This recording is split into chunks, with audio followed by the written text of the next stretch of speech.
दोस्तों, आज की कहानी सेकंड हनीमून, एक बदनसीब बाप की कहानी। एक शादीशुदा जोड़ा अपना सेकंड हनीमून मनाने के लिए क्रूज टूर पर गया। इस दौरान वे अपने बच्चे को घर पर ही छोड़ गए थे। बदनसीबी से खराब और बहुत ही तूफानी मौसम के कारण क्रूज शिप डूबने लगी।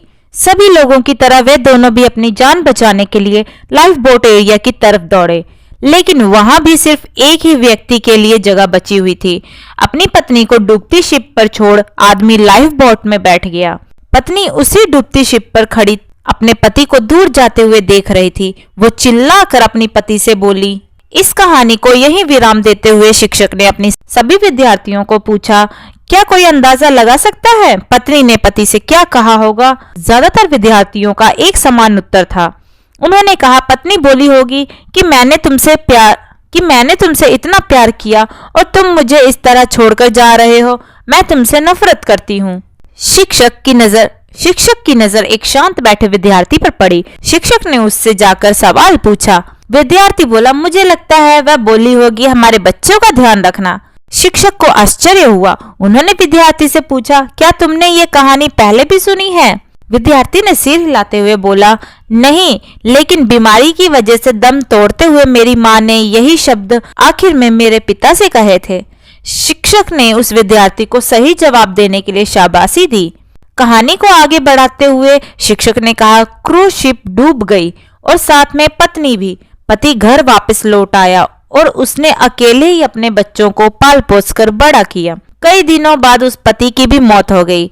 एक दिन उसकी बेटी, जो उसे अपनी माँ की मौत की जिम्मेदार मानती थी, अपने पिता के सामान को साफ करते हुए उसे एक डायरी मिली, जिसे पढ़कर उसे सच्चाई का पता लगा। डायरी में लिखा था, जब उसके माँ बाप उस क्रूज शिप पर गए थे तब उन्हें पहले से ही पता था कि उसकी मम्मी को 3rd स्टेज कैंसर है और इसलिए वो दोनों आखिरी बार एक साथ ज्यादा से ज्यादा समय बिता सके, इसलिए दोनों अकेले ही उस क्रूज शिप पर गए थे। जब उस शिप पर वह मनहूस समय आया था तब उसके पिता ने उस अकेली बची लाइफ बोट की जगह में बैठने से मना कर दिया था।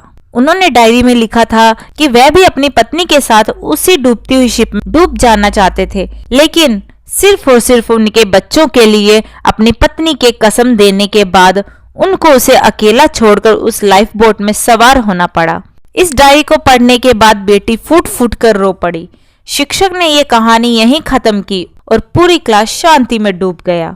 ये शांति देखकर शिक्षक को पता चल गया कि वह इस कहानी के जरिए जो सीख अपने विद्यार्थियों तक पहुंचाना चाहते थे वह पहुंच चुकी है।